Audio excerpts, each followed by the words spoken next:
First. According to the top Air National Guard official in the United States, Guam is a model for how all other Air Guard operations across the nations will operate. Here's more. Further cementing Guam's importance to the National Guard, Lieutenant General L. Scott Rice's visit marks the first time in history that a director of the Air National Guard has visited Guam within the first year of taking the position.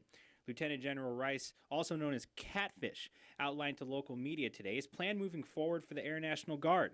Lieutenant General Rice says Guam plays a critical role in both recruiting and retention for the Guard nationwide. In all metrics, no matter how you look at it, with all the statistics on recruiting or retention or both, Guam is in the top 1 or 2 of the country.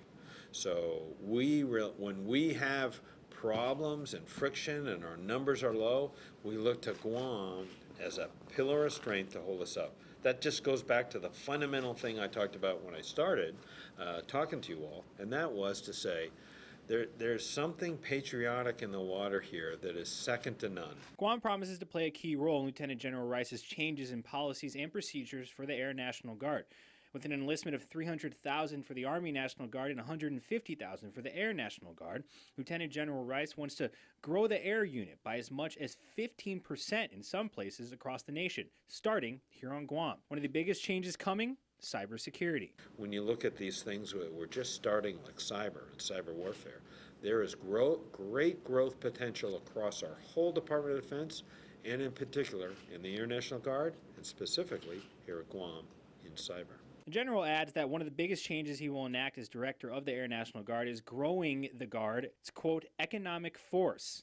This is because the Air Guard is cut into 2 portions. A small portion is considered full-time employees, while the majority of the Air Guard is part-time. He says this particular strategy will play a key part here on island. With that, we're a cost-effective model to capture experience that is from the active service, capture that, maintain it, and have somebody be put on the shelf, if you want to call it, in a warm status, and keep our part feeding training into them. And then when we're ready, we'll open them up and engage them full-time and put them in the right place at the right time. So that cost-effective model, as far as policy and procedures, is what we want to maintain that balance. And we look to Guam to be a piece of that. Lieutenant General Rice says although he was not personally there to meet with President Donald Trump, he says the Air National Guard was represented within the Trump transition team. He says he has a sense after the meetings that President Trump's team will look to boost cybersecurity within the Air National Guard, particularly here on Guam.